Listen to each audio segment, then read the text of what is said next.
sistem e-learning yang sudah didaftarkan. Dan ini sudah kami uji coba dan ternyata bisa juga. Kira-kira itu Pak Samsuri yang bisa kami laporkan sementara ini. Terima kasih.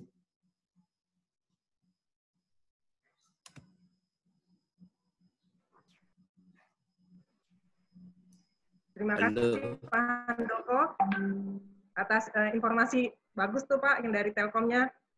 Mungkin bisa di ini ke PT-PT lainnya Pak. Telkomsel Bu, Telkomsel ya? Ya, Telkomsel. Ya. Ya, terima kasih Pak Handoko. Selanjutnya kita ke Pak Universitas Budi Luhur, Pak Rektor. Tadi saya udah lihat. Silakan Pak Rektor.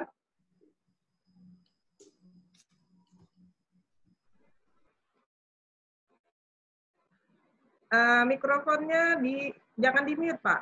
Ya, silakan Pak. Baik, terima kasih. Assalamualaikum warahmatullahi wabarakatuh. Salam sejahtera bagi kita semua. Yang saya hormati Pak Samsuri, Bu Santi, dan Bapak-Bapak, Ibu-Ibu Rektor yang sedang ikut online meeting pagi ini. Saya ucapkan terima kasih atas kesempatannya. Pertama-tama saya melaporkan bahwa di Budi Luhur untuk study from home dan working from home sudah kita lakukan sejak tanggal 16 Maret kemarin dan dijadwalkan sampai 11 April. Dan mungkin akan diperpanjang, kita melihat dari nanti edaran berikutnya yang akan kita terima, apakah perlu diperpanjang atau tidak. Nah, kemudian yang kedua adalah working from home, kita sudah terapkan juga untuk semua dosen dan karyawan. Kalau dosen otomatis sudah dilaksanakan bersama dengan mahasiswa. Sedangkan untuk karyawan ini yang akhirnya kami memberlakukan working from home total, kecuali untuk security dan kebersihan, dan teknisi yang menjaga server dan sebagainya, yang kita terapkan dengan shift dan jumlah yang sangat minimal, supaya kontak fisik kita bisa kurangi di kampus. Berikutnya adalah problem magang. Ada beberapa perusahaan yang tetap tidak memberlakukan working from home bagi mahasiswa magang. Akhirnya saya buatkan surat kepada perusahaan tersebut, kami tarik mahasiswanya untuk tidak melanjutkan magang dan kami berikan tugas penggantinya di kampus dalam bentuk merangkum buku saja.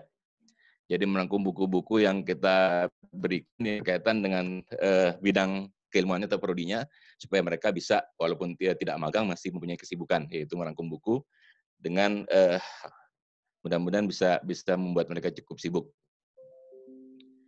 Berikutnya, semua acara yang ada di kampus Budi Luhur, baik yang di internal maupun melibatkan pihak eksternal ataupun kita harus keluar, kami tunda semua, baik wisuda, seminar, workshop, lomba-lomba, dan sebagainya, kita tunda semua. Sehingga sekarang ini kondisi kampus Budi Luhur clear, tidak ada mahasiswa, tidak ada dosen, karyawan pun terbatas. Nah, ada beberapa hal yang mungkin ingin saya sampaikan. Pertama adalah di Budi Luhur setiap bulan kami membagikan natura berupa beras, sabun, dan sebagainya yang harus kita lakukan karena logistik itu dibutuhkan sekali, khususnya bagi karyawan-karyawan kami yang di kelas bawah. Sehingga mulai tanggal 29 kemarin sampai besok tanggal 1 April kami lakukan pembagian natura tersebut, tapi dengan penjadwalan. Jadi setiap unit kerja kita jadwalkan jamnya dan harinya, dan tetap menerapkan protokol pencegahan penyebaran COVID-19.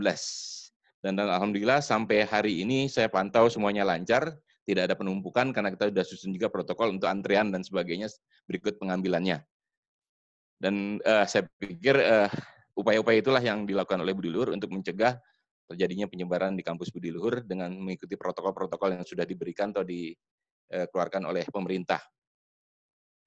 Nah, untuk kegiatan membantu masyarakat sekitar, saya dan teman-teman dan juga secara resmi Universitas Budi Luhur sudah mengeluarkan sebuah poster berkaitan dengan donasi. Kami menggalang donasi untuk membeli APD bagi tenaga medis yang sedang bertugas berjuang di garis depan untuk wabah COVID-19 ini. Dan alhamdulillah sudah bisa mendapatkan, yang agak sulit adalah baju hazmat dan masker, Tapi dengan jaringan alumni yang saya dapatkan, alhamdulillah bisa kami dapatkan untuk peralatan-peralatan APD tersebut. Yang insya Allah akan kami coba sebarkan hari Jumat besok, tanggal 2 April, karena kebetulan 1 April besok adalah ulang tahun Budi Luhur yang ke-41. Yang kita laksanakan secara online saja, sehingga tidak bisa kumpul-kumpul di kampus, karena semua kegiatan kita hentikan. Yang jadi, mungkin saya perlu sampaikan juga kepada Bapak Ibu bahwa seorang dosen Budi Luhur sudah meninggal tanggal 25 Maret yang lalu dalam misi PDP dan sedang menunggu hasil swab-nya. Dan saya sudah telusuri ada 2 orang UDP. Tapi alhamdulillah yang UDP saya pantau sampai pagi ini mereka dalam keadaan sehat. Bisa kondisi baik, bisa komunikasi dengan baik. Mohon doanya agar tidak banyak penyebaran yang terjadi di Universitas Budi Luhur. Cukup 1 orang itu saja, dan 1 orang alhamdulillah adalah dosen kami yang memang sedang tidak aktif 1 tahun terakhir ini karena sedang mempersiapkan studinya untuk S3-nya di Malaysia. Sehingga saya telusuri tidak ada kontak sama sekali di kampus. Yang ada kontak itu karena ada yang besuk pada saat beliau almarhum dirawat di rumah sakit. Dan itu pun tidak langsung masuk, berinteraksi langsung, hanya melihat dari ruang isolasi, ditutup kaca, cuman rekan-rekan yang besuk itu berinteraksi dengan keluarganya, dengan istri dan anaknya dari almarhum. Sehingga itulah kita tetapkan mereka 2 orang itu ODP. Sudah melakukan self karantin selama hampir 2 minggu, jadi kita harapkan setelah 2 minggu clear, maka putuslah penyebaran dari COVID di kalangan dosen dan karyawan Budi Luhur. Saya rasa itu saja yang saya sampaikan sementara untuk kaitannya dengan laporan yang ada di Universitas Budi Luhur ini. Terima kasih. Wassalamualaikum warahmatullahi wabarakatuh. Ya, terima kasih Pak Rektor atas update-nya. Kita lanjutkan ke Universitas Pertamina. Kami persilakan Ibu Evi ya yang berbicara. Iya Bu. Silakan Bu Evi. Iya. Selamat pagi Pak Samsuri, Bu Santi yang saya hormati, serta Ibu Bapak sekalian. Pak Wendy, mudah-mudahan husnul khotimah ya Pak. Amin. Mungkin begini Pak Samsuri, Bu Santi yang dapat kami laporkan bahwa di Universitas Pertamina kami sudah work from home. Ini mungkin minggu ketiga. Para staf sudah bekerja dari rumah dan dibekali laptop serta sambungan internet. Demikian.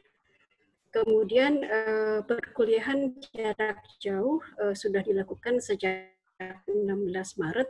Itu adalah minggu ke-9 buat kami, akan dilaksanakan sampai dengan 15 Mei, akhir minggu ke-15, akhir semester buat kami.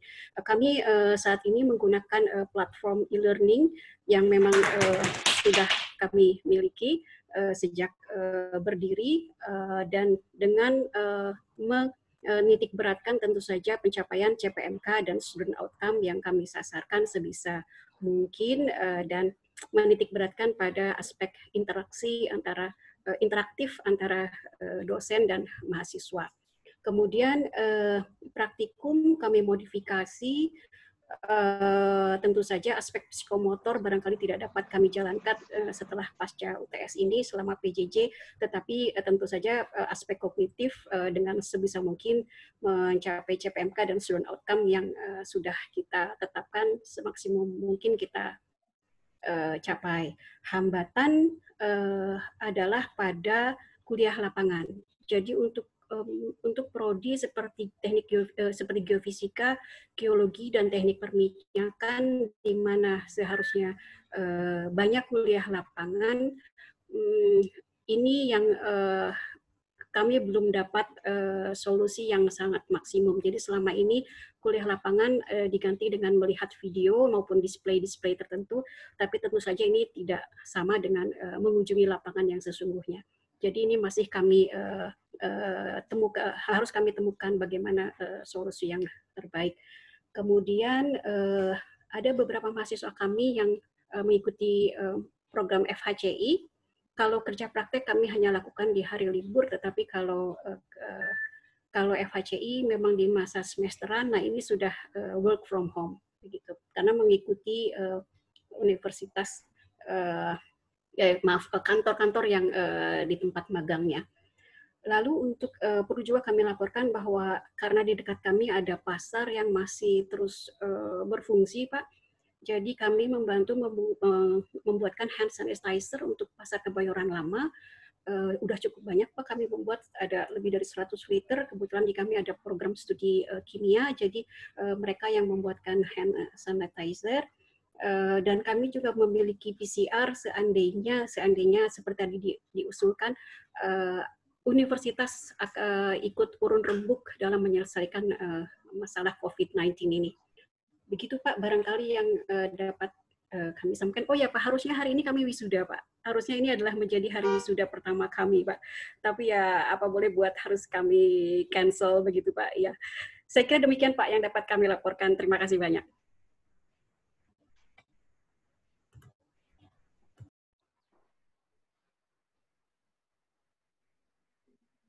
Ya, terima kasih Bu Evi telah memberikan update yang terkini. Selanjutnya kita masuk ke Universitas Bina Sarana Informatika. Kami persilakan Pak Rektor.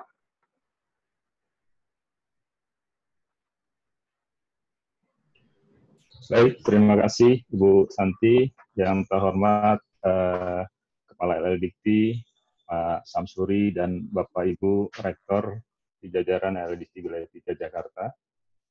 Suara saya bisa terdengar ya, Bu? Bisa. Halo? Bisa didengar ya, Bu, suaranya? Bapak Ibu? Bisa, Pak. Baik, terima kasih. Baik, terima kasih. Saya coba laporkan sedikit mengenai perkembangan yang ada di kampus kami, UBSI. Yang pertama adalah seperti Bapak Ibu di kampus-kampus lain, kuliah di awal kuliah kalau di BSI ini kita mulai di semester genap 2019-2020 ini pada tanggal 16 Maret tahun 2020 ini. Dan alhamdulillah begitu kuliah minggu pertama dimulai, kami langsung mempersiapkan diri untuk melaksanakan kuliah berbasis PJJ, e-learning ya tentunya. Jadi full mulai tanggal 23 Maret kemarin sampai dengan akhir semester genap ini, seluruh perkuliahan yang ada di kampus kami untuk seluruh mata kuliahnya sudah menggunakan fasilitas e-learning. LMS-nya kami membangun sendiri dengan memanfaatkan Moodle ya, kemudian di customize. Nah, pembelajarannya di samping menggunakan LMS juga kami menggunakan media-media lain termasuk aplikasi Zoom, Google Classroom maupun Google Meet Hangout. Bukan tidak dipungkiri terjadi permasalahan karena memang jumlah mahasiswa yang mengakses cukup banyak, jadi kami mengkombinasikan antara LMS yang ada di BSI ini dengan pembelajaran di luar LMS. Yang penting dari kami, pembelajaran tetap harus bisa berjalan, kemudian semua yang dilakukan oleh dosen maupun mahasiswa tercatat di dalam sistem intranet kami, jadi kalau nanti mau diperiksa, mau diaudit, kami bisa membuktikan bahwa terjadi proses pembelajaran selama 1 semester ini. Nah, memang untuk mata kuliah yang sifatnya full praktek murni, yang memang tidak bisa dilakukan secara PJJ, bisa mungkin kami atur-atur dengan program studi untuk kami geser dulu. Nanti pemberian mata kuliahnya kita coba diberikan atau diselenggarakan di semester yang akan datang setelah wabah COVID-19 ini bisa berakhir. Kemudian untuk pelaksanaan UTS maupun UAS, kami sudah melaksanakan secara online. Jadi untuk saat ini memang semua mata kuliah yang berbasis teori memang kita bisa lakukan secara online semua. Nanti UTS diselenggarakan pada tanggal 11 sampai tanggal 16 Mei. Kemudian untuk UAS-nya sendiri kami selenggarakan pada tanggal 20 sampai tanggal 25 Juni 2020. Kemudian yang ketiga, saya coba laporkan juga untuk seluruh karyawan sudah bekerja dari rumah sejak Selasa tanggal 24 Maret 2020 yang lalu, dan kami rencananya akan aktif kembali tanggal 6 April, tapi melihat situasi dan kondisi kalau memang situasinya masih belum memungkinkan, kami akan perpanjang sampai nanti aktif kembali setelah libur Idul Fitri tahun 2020. Nah, saat ini yang ada di kampus hanya security, kemudian cleaning service tentunya, karena kampus tetap masih harus dibersihkan, 2 hari sekali harus disemprot menggunakan cairan disinfektan, kemudian security tetap jaga 24 jam dengan memperhatikan protokol pencegahan COVID-19 ini. Nah, khusus petugas-petugas yang menangani IT, kami sebisa mungkin mengupayakan bekerjanya secara remote. Jadi tidak ada petugas-petugas IT kami yang ada di site kampus-kampus BSI. Nah, kebetulan kampus BSI ini unik, seluruhnya ada tersebar sampai di 10 kota ya, bahkan ada yang di luar Pulau Jawa, pun pemberlakuannya sama, seluruhnya kita lakukan secara pembelajarannya secara atau learning, kemudian bekerjanya sudah work from home. Kemudian yang keempat saya laporkan pelaksanaan wisuda harusnya tanggal 23 Maret kemarin, tapi sudah kami batalkan. Insya Allah kita akan selenggarakan di bulan November 2020 nanti, itu pun kalau kondisinya sudah memungkinkan. Lalu kegiatan PKL magang, khususnya bagi mahasiswa-mahasiswa yang ada di mengikuti program PMMB, ya, program magang bersertifikat di industri, kami sudah tarik kampus, sudah tarik dan sudah tidak kami izinkan untuk melakukan karena kami tidak menjadikan permasalahan ini. Kemudian seluruh kegiatan fisik di seluruh kampus BSI sudah saya hentikan. Selama 1 semester ini tidak ada lagi kegiatan fisik dimanapun di kampus BSI untuk kegiatan mahasiswa. Yang dilaporkan adalah program BSI Peduli.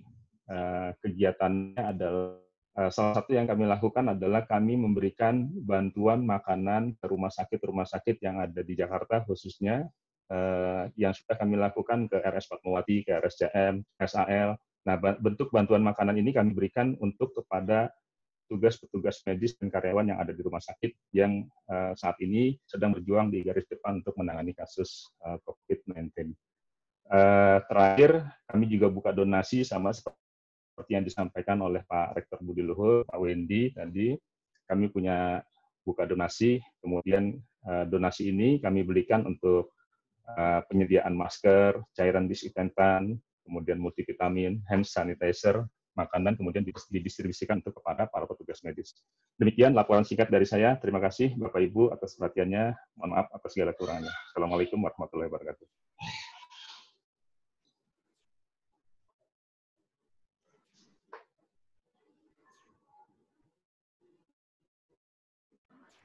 Terima kasih Pak Rektor.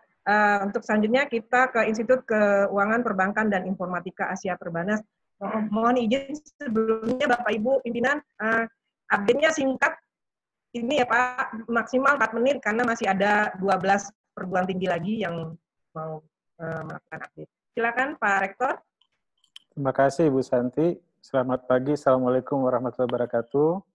Yang saya hormati Pak Samsuri, Ibu Bapak Rektorat yang mewakili. Dasarnya yang dilakukan Perbanas Institut sama juga dengan apa yang sudah dilakukan oleh Bapak Ibu yang lain di perguruan tinggi yang lain. Untuk belajar jarak jauh, pendidikan jarak jauh di Perbanas sudah dilakukan sejak 16 Maret 2020. Kemudian untuk working from home mulai 19 Maret 2020, baik dosen maupun tenaga kependidikan, kecuali security dan petugas IT dalam jumlah yang minimum. Kalau untuk kegiatan tridharmanya dosen, pendidikan bisa dikatakan walaupun terkendala, berjalan cukup lancar. Riset juga kecuali yang ke lapangan gitu ya, mereka tetap melakukannya, cuman barangkali pengabdian masyarakat barangkali yang tidak dalam evaluasi kami kurang berjalan dengan baik sebagaimana mestinya. Kemudian dari segi pelaksanaan e-learning sendiri atau pendidikan jarak jauh itu dari mahasiswa tidak begitu ada masalah ya, rata-rata mereka rumah atau tempat tinggalnya di sekitar Jabodetabek. Kemudian untuk pelaksanaan atau manajemen harian, memang ada gugus tugas, tetapi juga kalau sekarang hampir semuanya berbasiskan di rumah saja kecuali security. Gugus tugas yang kita bentuk utamanya adalah IT sama pelayanan pendidikan, sebab ada yang mau tugas akhir dan sebagainya. Lalu untuk Perbanas Peduli COVID-19 ini, kami juga menggalang dana, tapi memang lebih dibatasi. Donasinya adalah dari keluarga besar atau Civitas Akademika Perbanas Institute itu sendiri, termasuk para alumninya. Jadi hasil pengumpulannya sudah dibagikan ke ID setempat, kemudian ke CS, karena yang paling rendah income-nya di kampus itu adalah CS dan outsourcing. Ada paket-paket sembako dibagikan kepada mereka. Dan yang ketiga adalah kepada warga di sekitar kampus. Mungkin untuk pertanyaan saat saja barangkali nanti, yaitu terkait dengan perhitungan durasi studi mahasiswa saja, sebab khususnya bagi yang durasinya sudah mau habis gitu ya, dengan ada seperti ini, barangkali ada kendala gitu ya, barangkali perlu ada suatu kebijakan bersama untuk itu. Kemudian yang kedua, permohonan keringanan SPP sudah ada sih dari beberapa mahasiswa, tapi kita tidak bukakan secara global gitu, hanya kita akan lihat case per case saja. Saya kira itu. Terima kasih Ibu Santi. Terima kasih Pak Rektor. Nanti masukannya kita dibahas di sesi diskusi ya Bapak ya. Untuk selanjutnya kita lanjutkan ke Institut Teknologi dan Bisnis Kalbis. Kami persilakan.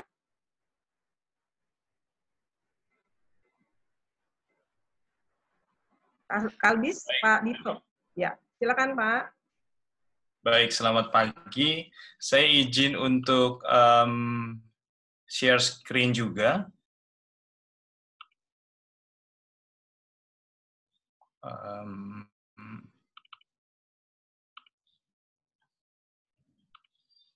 Okay.